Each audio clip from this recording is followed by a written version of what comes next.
안녕하세요. 김어준입니다. 지난주 아일랜드에서는 인도 뭄바이 태생 이민자의 아들 버라드 커가 인도인 2세로는 최초로 총리가 됐습니다.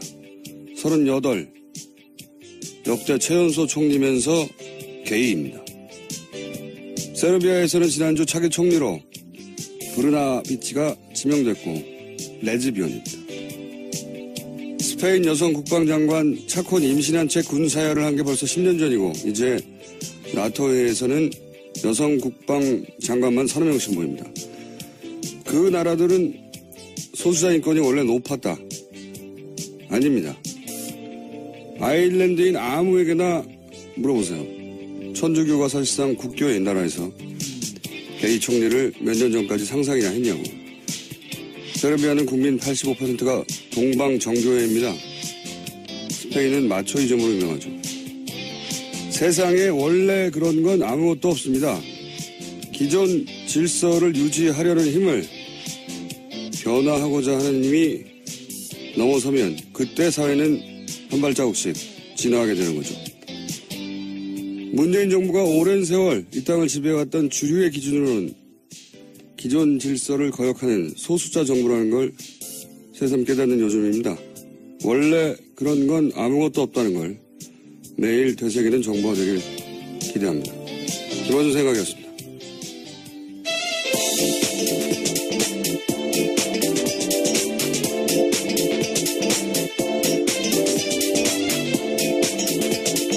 시사인의 김은지입니다.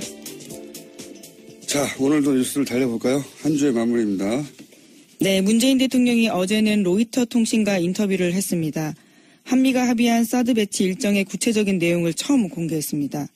문재인 대통령은 당선 이후 보고받은 바에 의하면 원래 금년 하반기까지 사드 발사대 1기를 야전 배치하고 나머지 5기는 내년에 배치하기로 스케줄이 합의됐다라고 밝혔습니다. 그 뒤에 말도 있지 않습니까? 예. 그러나 어떤 전유에서인지 알 수 없지만 탄핵 국면에 들어서고 난 이후에 이러한 절차들이 서둘러졌다라고 말했습니다. 대통령발 단독이에요. 네, 그렇죠. 로이터 통신에게 단독 뉴스를 준 겁니다. 이게 굉장히 중요한 메시지인 것이 한미 동맹의 가장 중요한 매개체가 된다고 오랫동안 지난 정부에서 얘기해왔던 이 사드 배치 관련해서 대통령조차 어떻게 된 건지 모른다는 거죠. 예, 말이 안 되는 거죠. 가장 중요한 무기체계라고 하는데 대통령이 군 통수권자가 어떤 연유인지 알 수 없는 상황에서 원래 스케줄이 바뀌었다. 왜 바뀌었는지도, 어떻게 바뀌었는지도, 누가 바꿨는지도, 어떤 절차를 거쳐서 바뀌었는지 모른다. 조사하겠다는 얘기죠. 예. 저는 엄중 처벌해야 되는 사안이라고 봅니다. 아무런 기록도 남기지 않았다는 얘기고요. 예. 그래 놓고 한미 동맹이 중요하다는 얘기 백날하면 무슨 소용입니까? 이거 대통령도 모르는 사안인데. 자, 그런 단독이 하나 나왔고요. 다음 뉴스는요? 네, 또 연이어서 어제 로이터 통신과 인터뷰에서 눈길을 끄는 부분이 있습니다. 중국의 역할론도 강조했습니다. 문재인 대통령은 중국의 도움 없이는 대북 제재가 성과를 거둘 수 없다면서 북핵 프로그램 통제에서 중국이 더 큰 역할을 해야 한다고 기대한다고 밝혔습니다. 또 다음 달 열리는 G20 정상회의 때 시진핑 중국 국가주석을 만나서 사드 배치 이후에 중국이 취한 보복 조치를 철회하도록 요청하겠다고 말했습니다. 최근 중국에서 어젠가요? 그저께인가요? 네. 최근 이제 한미 간 오간 보도 내용 관련해서 환영 메시지가 나오기도 했죠. 유화적인 제스처를 좀 취하겠다는, 우리가 좀 취할 테니 당신들도 좀 취해라, 뭐 이런 얘기겠죠. 네. 어제, 요즘 외신과 계속 인터뷰 중이네요. 예. 네. 한미 정상회담 앞두고 외신을 연차 인터뷰하고 있는 중입니다. 문재인 대통령이요. 다음 뉴스는요? 어제 강경화 외교부 장관은 렉스 틸러슨 미 국무장관과 처음 통화했습니다. 틸러슨 장관은 사드 부지 환경 영향 평가 등 국내법적 절차에 대해서 한국 내 민주적 절차를 존중한다라고 밝혔습니다. 강 장관이 사드 배치 결정 과정에 대한 문재인 정부의 재검토 작업을 설명하고 이해를 구하는 데서 나온 대답이었습니다. 이게 이제 문재인 특보가 한국이 이 절차를 밟아야 한다고 했더니 그 자리에 있던 마이클 그린 계속 며칠째 나오고 있습니다. 네, 그린이 빨리 해야 된다. 특례 만들어서 신속하게 해야 된다. 이런 걸 토대로 뭐 한미 동맹이 위태롭다는 호들갑을 떨었잖아요. 예. 그런데 이제 국무장관이 존중한다고, 예. 이 국무장관이 한미 동맹을 깨고 있는 거죠. 그 호들갑을 떨던 시각에서 보자면. 예. 말이 안 되는 거였는데, 제가 3일째 이 얘기를 하지 않을 수가 없네요. 이 마이클 그린이 소속된 싱크탱크 소속된 사람들 발로 우리 워싱턴 주재 기자들이 인터뷰해서 멘트를 굉장히 많이 땁니다. 근데 CSIS 같은 경우는 이제 가장 유명한 곳인데 여기 가장 큰 돈줄이 일본의 사사가와 재단이에요. 우리나라에서는 안 유명한데 이 싱크탱크 사이에서는 굉장히 유명하죠. 돈 많이 되는 걸로. 이 사사가와 재단은 사사가와라는 정치인이 극우 파시스트예요. 예. 자기가 실제 그렇게 얘기했어요. 내가 세계에서 제일 돈 많은 파시스트라고. 네. 예, 무솔리니 추종하고. 예. 거기서 돈을 댑니다. 이 싱크탱크가. 싱크탱크가 무슨 고고한 학술단체가 아니에요. 이제 지적 용병이라고 할까요? 예.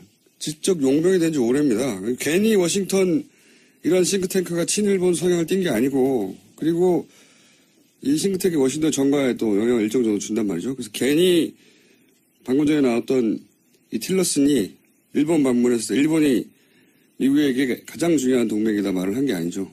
그러면서 곁가지로 한국은 그 파트너 중에 하나란 말. 괜히 나온 말이 아니에요. 예. 우리나라에서 우리 보수가 우리끼리 그냥 우리나라에 앉아서 한미동맹 가장 중요하다 이런 말 하고 있는 건 정말 웃긴 얘기입니다. 사실은.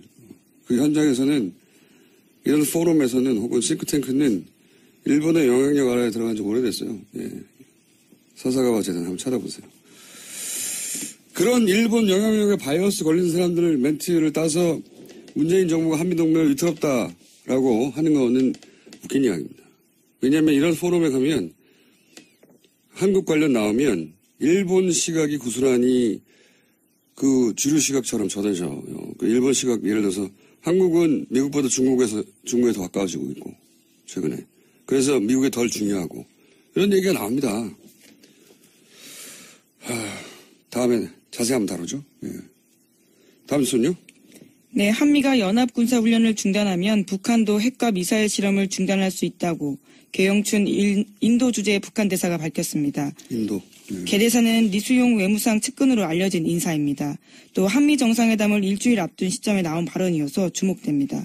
이게 이제 문정인 특보 발언, 미국 발언, 북한 발언이 한 궤를 이루고 있어요. 그러니까 한미, 북미 채널이 돌아가고 있다는 뜻이고 문재인 특보 발언은 사실은 이렇게 지다고 보면 아무런 문제가 없는 발언이었어요. 예. 아무런 문제가 없는. 그래서 박지원 국민의당 전 대표가 시기와 내용도 문제가 없다라는 식의 이야기를 했었죠. 이런 뉴스를 보고 종합한 거죠. 네. 그러니까 그 호들갑은 무지했거나 의도적이었거나 둘 중에 하나입니다. 다음 뉴스는요. 문재인 대통령은 올해 하반기 공무원과 공공기관의 블라인드 채용제 실시 의지 밝혔습니다. 특별한 경우가 아니면 이력서에 학벌이나 출신지, 신체 조건 같은 차별적 요소를 기재하지 않도록 하겠다고 밝혔습니다. 이거 원래 10년 전부터 그렇게 하기로 돼 있었는데 그동안 안 한 거죠. 거꾸로 우리 보수가 그렇게 따르고 싶어하는 미국에서 사진, 신체 정보 요구하면 소송당해요. 심지어 우리 이력서에는 부모, 직업, 예. 학력까지 쓰라고 되어 있는 경우가 많습니다. 소송당할 내용들입니다. 이게 표준이 되어 있죠. 10년 전에 하자고 했는데 예. 공기관도 안 따르고 있죠. 그래서 공기관부터 공무원부터 하겠다는 거고요. 다음 뉴스는요. 여야 간의 국회 정상화 논의했습니다. 하지만 합의점 찾지 못했습니다. 추경 정부조직법 심사가 밀리게 됐습니다. 다만 인사청문회는 열리게 되는데요. 어제 더불어민주당 우원식 원내대표가 이와 같은 소식을 전하다가 눈물을 흘렸습니다. 우 원내대표는 자유한국당이 정권교체를 인정하지 못하고 있다. 대선 불복이다.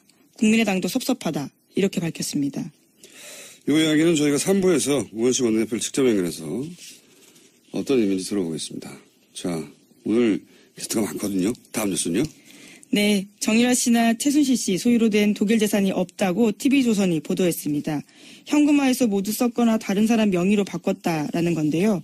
검찰은 정 씨가 소진한 돈이 삼성에서 받은 돈 등 불법으로 세탁한 돈일 가능성이 높다고 판단하고 있습니다. 그렇기 때문에 찾기 어렵다라는 고충도 토로하고 있습니다. 이게 저는 영장 기각이 계속해서 대단히 아쉬운 것이, 그리고 문제가 있다고 생각하는 것이, 예를 들어서 비싼 말과 함께 계속 이동했거든요. 엄청 돈이 나갔겠죠. 예, 그러면서도 몰래 그 주택을 구해서 숨어 다녔잖아요. 예, 돈도 계속 쓰고, 그리고 변호사비는요, 현지에서 그 기간이면 억대로 썼을 거예요. 1억, 2억 수준이 아니라. 네, 실제로 10억 이상 썼다라고 추산된다고 합니다. 그리고 현재 정유라 씨 명의로 된 재산이 아무것도 없고, 그랬다는 얘기는 돈을 현금으로 다 바꿨거나 다른 사람 명의로 바꿨거나 이런 거잖아요. 그러니까 눈앞에서 재산 은닉을 하고 있는데, 그래서 사실은 정유라 씨를 구속해서 수사할 충분한 시급한 사안들이 있는데, 이건 페이퍼상의 정말 논리라고 봅니다. 재청구해야 된다고 보는데 과연 재청구해서 될지 모르겠어요. 지금 같은 상황에서는. 구속의 이유가 있다고 저는 개인적으로 생각하는데. 자, 다음 뉴스는요. 정유라 씨가 해외 도피 중에 지인들한테 쓴 편지 내용 또 나왔습니다. 이번에는 최순실 씨 비서 안모 씨에게 쓴 편지 내용입니다. 법률 용어를 동원해서 변론 대책까지 지시했는데요. 특검이 편파 수사를 한다는 주장을 해야 한다. 특검 목적은 박근혜 대통령 탄핵임을 밝혀서 수사가 무죄 추정 원칙을 벗어난 것이라고 해야 한다. 라는 내용 등이 쓰여 있다고 합니다. 그러니까 어리숙한 연기했는데 아니었어요. 예, 지금 대응하는 걸로 봐도 다시 한번 구속 수사의 필요성이 있다. 저는 생각합니다. 자, 다음 뉴스는요. 네, 어제도 박근혜 전 대통령과 최순실 씨의 뇌물재판 열렸습니다. 관련해서 최순실 씨가 재판을 받던 중에 변호인의 휴대전화를 작동하다가 들켰습니다. 검찰이 강하게 문제제기하면서 재판장도 최 씨에게 경고했습니다. 변호인의 전화로 외부와 메시지를 하고 있다는 의혹인 거죠? 네, 이번만이 처음이 아니고요. 지난번에도 있었다라고 검찰이 문제제기했습니다. 재판정에서도 이러고 있으니까요. 재판정이 아닌 곳에서는 항상 해왔다는 합리적 의심을 가질 만하죠. 자, 다음 뉴스는요. 최태원 SK그룹 회장이 박근혜 전 대통령 재판의 증인으로 어제 참석했습니다.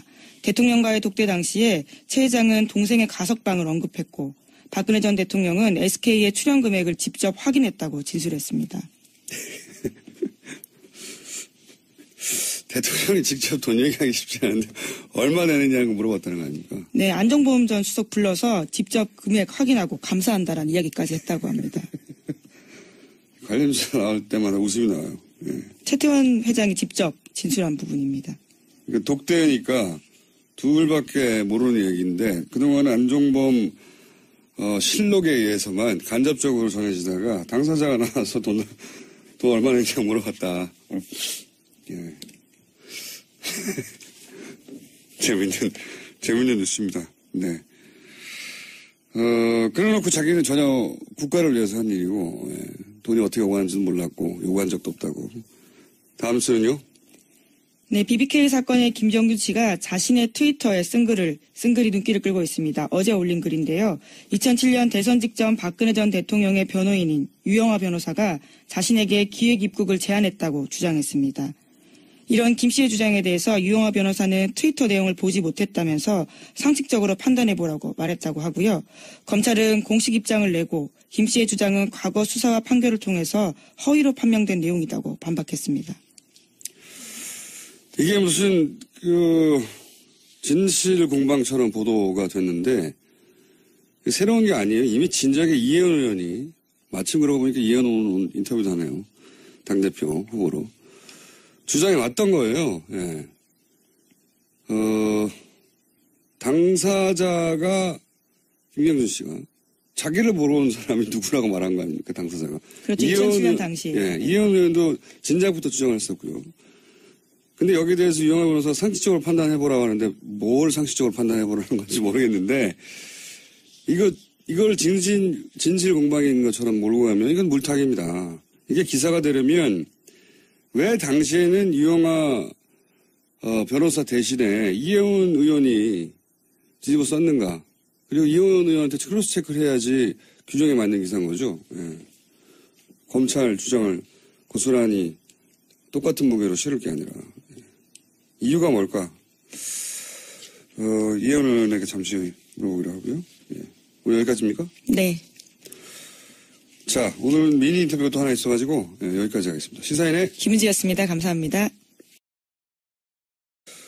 저희가 미니 인터뷰를 짧게 잡았는데 전국 판사들이 대법원장 사퇴를 요구했는데 이게 30년 만의 일이라고 합니다. 어떻게 된 일인지 이정열 전 부장판사 잠시 연결해 보겠습니다.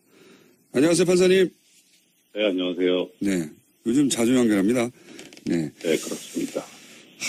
이게 이제 아주 긴 사연인데 오늘은 간단하게 무슨 일인지만 짚어보겠습니다. 제가 아는 요약본을 말씀드리면 국제인권법연구회가 있는데 다소 진보적인 의제를 다루는 연구하는 곳인데 공부하는 곳인데 양승태 대법원장 하에서 이 연구회 활동을 제약하려는 의혹이 있었고 그런데 알고 보니까 관련해서 블랙리스트가 있다는 의혹도 동시에 또 제기가 됐습니다. 후에. 그래서 법관들이 모여서. 둘 다 의혹이 아니고요. 둘 다 사실일 거예요. 네. 예. 사실이라고 생각하시는 것이고 사실이라고 볼 만한 정황도 여러 가지 있었죠. 그래서 이제 법관들이 모여서 의결을 했어요. 그렇죠? 그리고 이제 게시판도 열렸습니다. 익명 게시판이. 거기서 이런 요구들이 나온 거죠. 대법원장 왜 아무런 얘기가 없냐. 우리가 모여가지고 이 문제를 제기했는데 블랙리스트 관련해서 대법원장 반응이 없다. 사퇴하라. 이렇게 된 거죠. 네, 그렇죠. 이게 요약본인 거죠. 예. 주로 어떤 이유로 그 판사들이 사퇴하라는 내용을 여기다가 이 게시판에 익명 게시판에 계속 올리고 있습니까? 일단 최초 두 가지 이유가 있는데 하나는 이 처음에 조사가 있었잖아요. 네, 진상조사 보고서가 제출이 됐는데 블랙리스트에 아무 관한 얘기가 없었던 거예요. 블랙리스트도 그렇고 국제인권법 연구에 관련해서도 그렇고요. 거기에서 이제 일부 문제가 있다고 얘기를 했었어요. 그러면은 전혀 문제가 없었다 그러면 뭐 사실 아무 상관이 없는데 일부 문제가 있었다고 하면 어느 정도는 대법원장이 얘기를 해줘야 되는데 아무 얘기를 안 했어요. 그리고 그다음 문제가 있었으면 징계위원회를 열었어야 되는데 징계위원회를 연 게 아니라 공직자윤리위원회라는 걸 열어가지고 약간 좀 무마하려고 하는 시도가 아니냐라는 그런 의문이 제기된 데다가 이 공직자윤리위원회 위원장이 또 사퇴를 해버리면서 결국은 지금 공전 상태거든요. 아무것도 안 이루어지고 있는 거예요. 이게 이제 하나의 이유고 또 하나는 이 아까 말씀하신 익명 게시판이 열린 다음에 초기에 올라온 글이 그 익명 게시판이 열리게 된 취지는 이게 원래는 실명제인데 실명으로 하면 대법원이나 법원행정처 쪽에 비판적인 의견을 제대로 못 실을 것 아니냐. 그래서 익명으로 하자 해서 열어놨던 거를 오히려 이렇게 거꾸로 돼가지고 이 전국 법관대표회의를 비판하는 내용이 올라온 거예요. 그러니까 판사들이 보기에는 이거는 이 대표성에 흠집을 내려고 하는 행정처 쪽의 음모가 아니냐. 그러니까 오히려 역풍이 불어버린 거죠.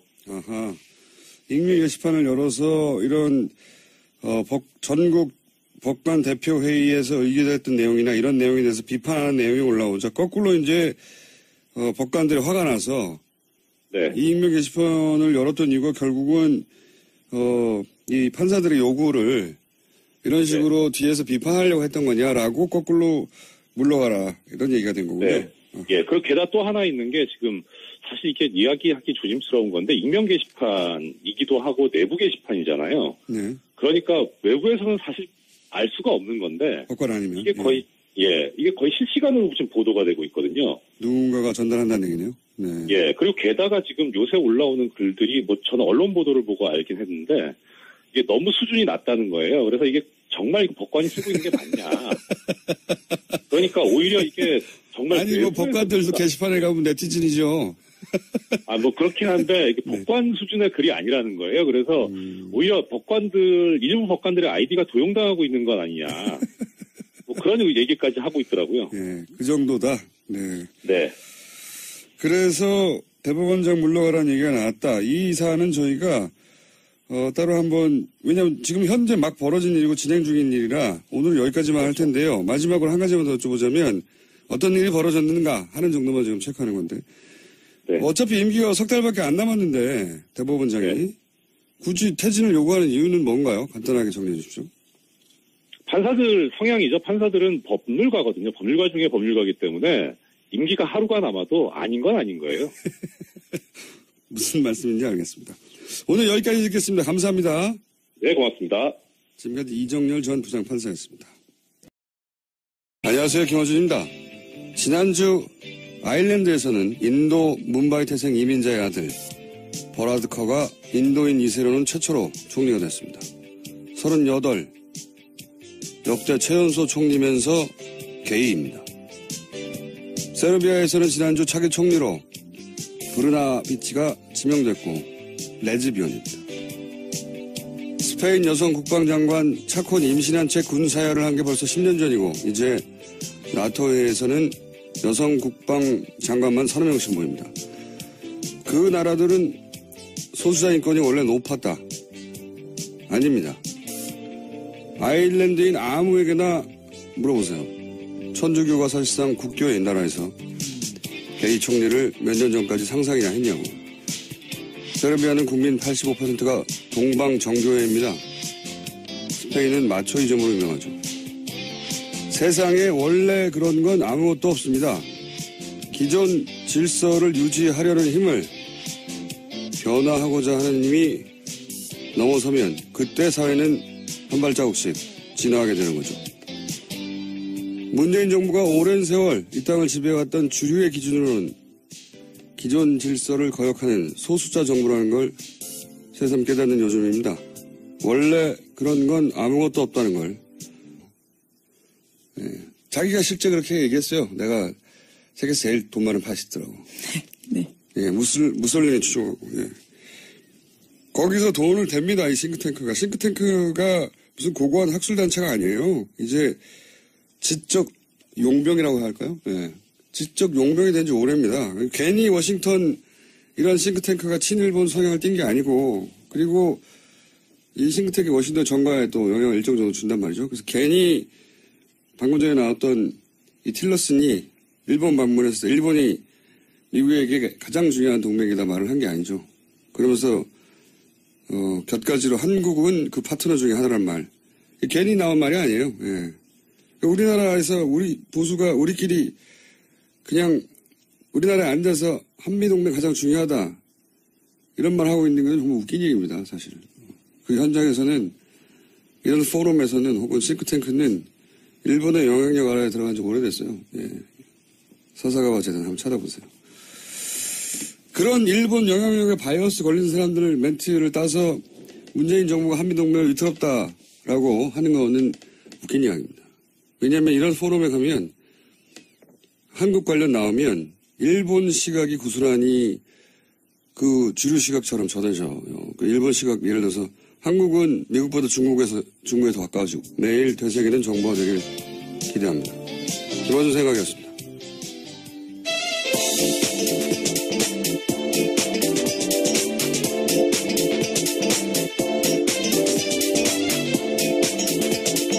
시사인의 김은지입니다.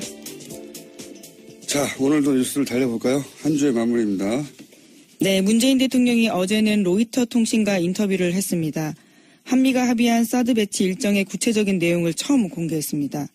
문재인 대통령은 당선 이후 보고받은 바에 의하면 원래 금년 하반기까지 사드 발사대 1기를 야전 배치하고 나머지 5기는 내년에 배치하기로 스케줄이 합의됐다라고 밝혔습니다. 그 뒤에 말도 있지 않습니까? 예. 그러나 어떤 전제에서인지 알 수 없지만 탄핵 국면에 들어서고 난 이후에 이러한 절차들이 서둘러졌다라고 말했습니다. 대통령발 단독이에요. 네, 그렇죠. 로이터 통신에게 단독 뉴스를 준 겁니다. 이게 굉장히 중요한 메시지인 것이 한미 동맹의 가장 중요한 매개체가 된다고 오랫동안 지난 정부에서 얘기해왔던 이 사드 배치 관련해서 대통령조차 어떻게 된 건지 모른다는 거죠. 예. 말이 안 되는 거죠.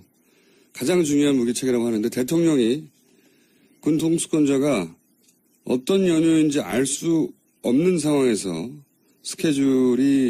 원래 스케줄이 바뀌었다. 왜 바뀌었는지도, 어떻게 바뀌었는지도, 누가 바꿨는지도, 어떤 절차를 거쳐서 바뀌었는지 모른다. 조사하겠다는 얘기죠. 예. 저는 엄중 처벌해야 되는 사안이라고 봅니다. 아무런 기록도 남기지 않았다는 얘기고요. 예. 그래놓고 뭐 한미동맹이 중요하다는 얘기 백날하면 무슨 소용입니까? 이거 대통령도 모르는 사안인데. 자, 그런 단독이 하나 나왔고요. 다음 뉴스는요? 네, 또 연이어서 어제 로이터 통신과 인터뷰에서 눈길을 끄는 부분이 있습니다. 중국의 역할론도 강조했습니다. 문재인 대통령은 중국의 도움 없이는 대북 제재가 성과를 거둘 수 없다면서 북핵 프로그램 통제에서 중국이 더 큰 역할을 해야 한다고 기대한다고 밝혔습니다. 또 다음 달 열리는 G20 정상회의 때 시진핑 중국 국가주석을 만나서 사드 배치 이후에 중국이 취한 보복 조치를 철회하도록 요청하겠다고 말했습니다. 최근 중국에서 어젠가요? 그저께인가요? 네. 최근 이제 한미 간 오간 보도 내용 관련해서 환영 메시지가 나오기도 했죠. 유화적인 제스처를 좀 취하겠다는, 우리가 좀 취할 테니 당신들도 좀 취해라, 뭐 이런 얘기겠죠. 네. 어제, 요즘 외신과 계속 인터뷰 중이네요. 예. 네. 한미 정상회담 앞두고 외신을 연차 인터뷰하고 있는 중입니다. 문재인 대통령이요. 다음 뉴스는요? 어제 강경화 외교부 장관은 렉스 틸러슨 미 국무장관과 처음 통화했습니다. 틸러슨 장관은 사드 부지 환경 영향 평가 등 국내법적 절차에 대해서 한국 내 민주적 절차를 존중한다라고 밝혔습니다.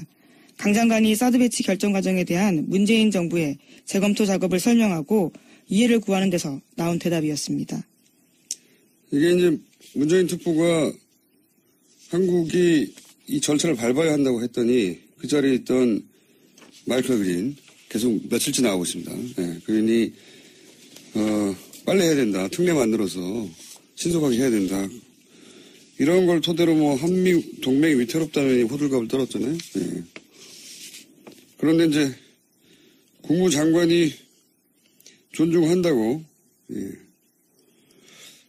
미 국무장관이 한미 동맹을 깨고 있는 거죠. 그 호들갑을 떨던 시각에서 보자면. 예. 말이 안 되는 거였는데 제가 3일째 이 얘기를 하지 않을 수가 없네요. 이 마이클 그린이 소속된 싱크탱크 소속된 사람들 발로 우리 워싱턴 주재 기자들이 인터뷰해서 멘트를 굉장히 많이 땁니다. 근데 CSIS 같은 경우는 이제 가장 유명한 곳인데 여기 가장 큰 돈줄이 일본의 사사가와 재단이에요. 우리나라에서는 안 유명한데 이 싱크탱크 사이에서는 굉장히 유명하죠. 돈 많이 되는 걸로. 이 사사가와 재단은 사사가와라는 정치인이 극우 파시스트예요.